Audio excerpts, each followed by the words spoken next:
This is the Spyderco Stretch 2 XL in crew wear. This knife is made in Spyderco's Seki City, Japan factory and has a 4-inch blade, technically 3.99 inches, a 4.6 ounce handle. This is a G10 with full steel liners, 118 thousandths blade stock, back lock, 4-position pocket clip, tip up, tip down, left and right carry. This is the newest entry in Spyderco's Stretch 2 series, I believe. I did a review previously on the Stretch 2 and K390 here, which I basically summarized as a great knife. It is awesome for a lot of tasks and is the best knife for virtually no tasks, except for, a couple of things like gardening, but really good knife. This is also a really good knife, and this is honestly a more impressive knife to me that has a bit more of a reason to exist. But you can see here, it's that same shape.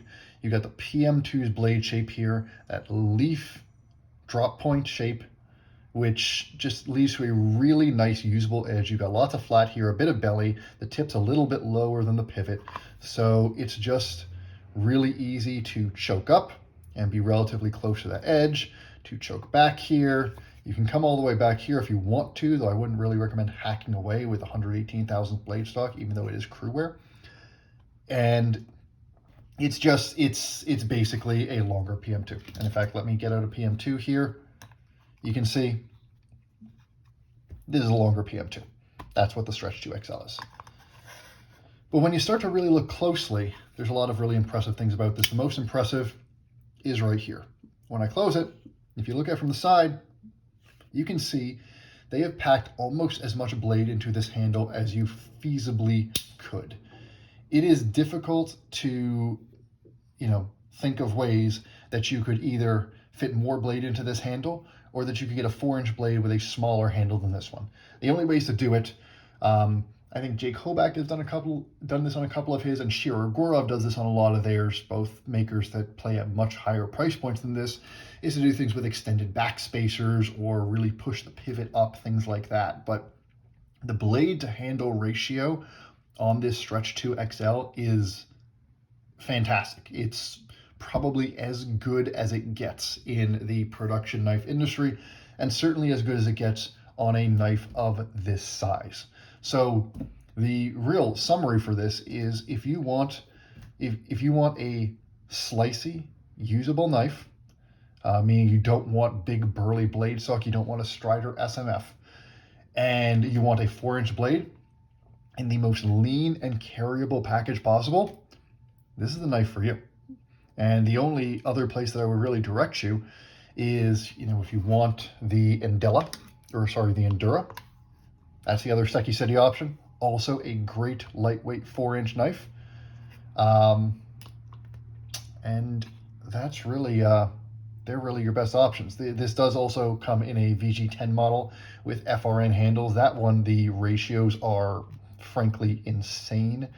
That one has a 4-inch blade with a 2.1 ounce handle, but there you're getting VG10. Anyway, getting ahead of myself a little bit. Let's just go through some specs and some details. So this is crew wear. You can see right there. Seki City does their crew wear well. Crew wear is one of those unremarkably good steels. It is on the tougher end of steels that are not toughness focused, without going into stuff like 3V. This is one of the tougher steels that you see in production knives. It's tougher than something like an S35VN or an S45VN, way tougher than something like an M390. Its edge retention is not as high as those higher edge retention steels, and not even as high as those couple steels that I just mentioned, but it's not that far behind. And even though it's not stainless, it's stainless enough for most people. I live at the beach, and you'll see there is no staining whatsoever on this blade. Seki City does their crew wear well. They heat treat it well. It seems, in my experience, to be a little bit softer than some other crew wears out there, but that just means you're getting a little bit more toughness and a little bit less edge retention. Sharpens up easily, takes a nice edge. No issues with it whatsoever. This handle here is a lightly textured G10. It's a peel ply texture, but it's just barely there. It's almost elegant in the way that they do it. It's not going to tear up your pants, and it's not going to give you too much grip. It's just enough so you sort of feel it grip you back. So it's the opposite of slick. It just feels rough without feeling grippy. And there's a really nice little chamfer all the way around the edge here. My camera's having a hard time focusing. And then you can see there are full steel liners the whole way. They're not nested liners. This is the way that Seki City tends to do their liners. The liners are flush with the G10. You can see the fit and finish. You know, it's good production fit and finish. It's not flush like what you see in a custom or in a high-end slip joint or something like that. On this end, everything is pretty much flush. It's really just around the back lock that you see some of those small gaps, but it's solid. And for a knife that is at this price point, which again is $200 to $250 on the secondary market and $250 to $300 in the primary market. Spyderco listed at $400, but don't buy things directly from Spyderco. They charge a markup if you buy directly from them relative to retailers. So for a $200 to $300 knife, the fit and finish is plenty good enough.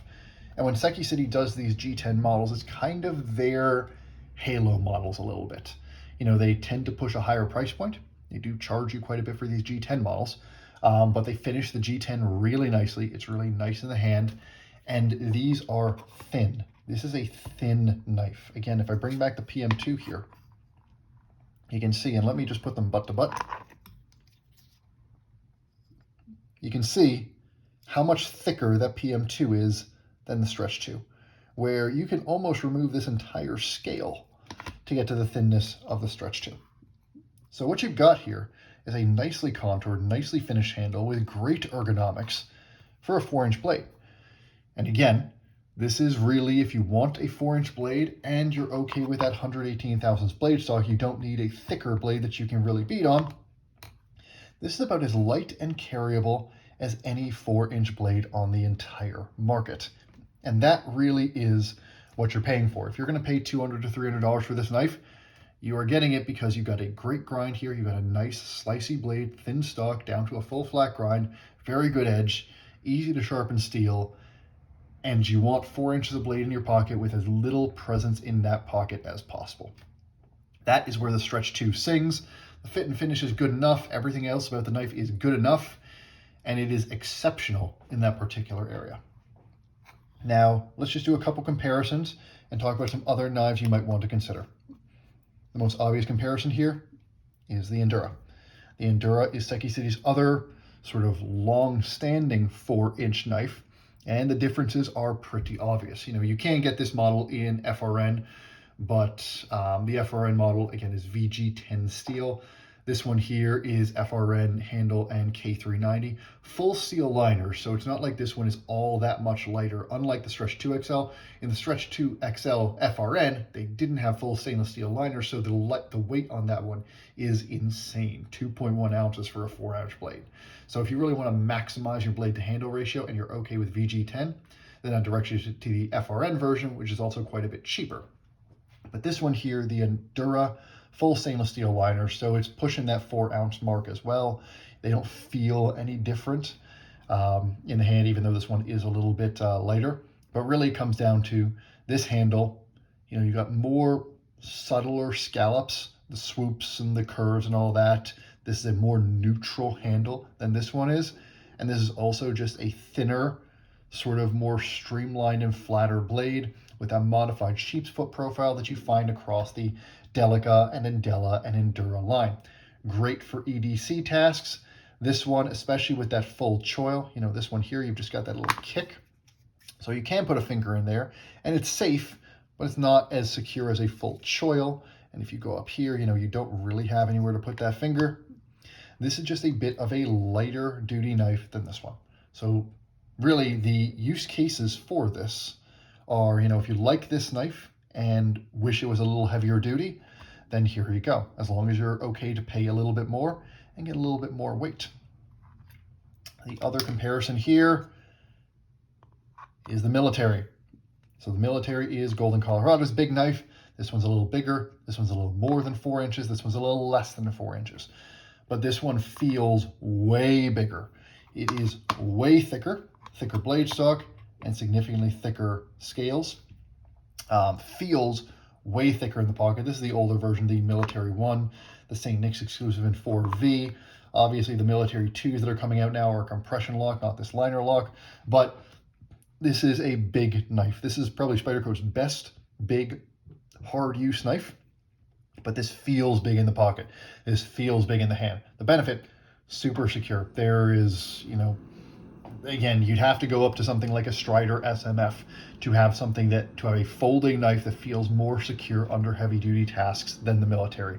I happen to think the Military is Spyderco's best hard use knife. I vastly prefer it over the Shaman. But this here, it's not even close how much better this carries in the pocket and how much more agile this feels in the hand than this one. This feels like a big old chunk in the hand. I've got only medium-sized hand, but you can see, if I'm up in the choil, I got half the handle hanging out the back here. Whereas in this one, I am making use of more of that handle's real estate, and it just feels like I have more control over the knife, particularly in those lighter duty tasks where I don't need all that handle. I don't need a huge handle to feel like I'm secure enough. So if you like the Military, but wish it didn't feel like such a brick in your pocket, then this is a great knife for you. And also, if you happen to like the Stretch 2 and wish it was a little bigger, well, here you go. And so that's what it really comes down to. This knife took a bunch of flack when it came out, particularly because of its price point. Part of that was just the fact that Spyderco, communicates this is a $400 price point when nobody is paying $400 for this knife. But also, folks see Seki City, they think of Seki City as Spyderco's cheap factory, when really, is their construction quite as good as Taichung? No. The tolerances are not as tight. The fit and finish is not quite as precise as Taichung, but it's plenty good enough for any practical and most aesthetic uses, particularly when you do these G10 handles, which they finish really, really nicely. This, realistically is a $250 to $300 knife, or $200 to $250 on the secondary market, and you are buying it because you want a 4-inch blade that is really easy to carry, feels great in the hand, and can do most things that you throw at it as long as you're not looking to beat the snot out of it. If those are things that you want, then this is one of the best production knives in the market to do that. Especially if you don't love the FRN handles on the Endura, or you just like this PM2 style blade shape better. To get a better blade to handle ratio at 4 inches, or to get, just a lighter and leaner handle, something that feels less obtrusive in the pocket, but still has that 4-inch blade, you're looking at a Shirogorov. And that is a completely different conversation in terms of price point than this. So this personally is not a knife that I'm going to be keeping. That's because I have absolutely no use case for a 4-inch blade. In the very rare cases that I do need a 4-inch blade, I either want to beat the snot out of it, in which case I want my Military, or I just want to be able to get it all grimy and snotty and just, for which I like my Endura, which has been one of my go-to gardening knives and things like that for a while. So I will not be keeping this knife personally, but it's not because of anything that it's wrong with the knife. Because this is almost a tour de force by Seki City in terms of really executing the leanest, most agile, sort of the race car version of a 4-inch blade in this PM2 style. And honestly, for a lot of people, in a lot of cases, this is going to be a better knife for you than a Military. And for a lot of people, this might even be a better knife for you than the PM2. As long as you're okay with that slower backlock action, you don't need the thicker blade stock, and you can stomach the price point. So overall, this is a great knife, and I think this is going to be a great knife for a lot of people. And I think a lot more people should give it a chance than have given it a chance to date. Those are my thoughts. Hope I didn't waste your time. If you enjoyed this, give it a like, and I will be posting more videos like this in the future. Thanks for your time.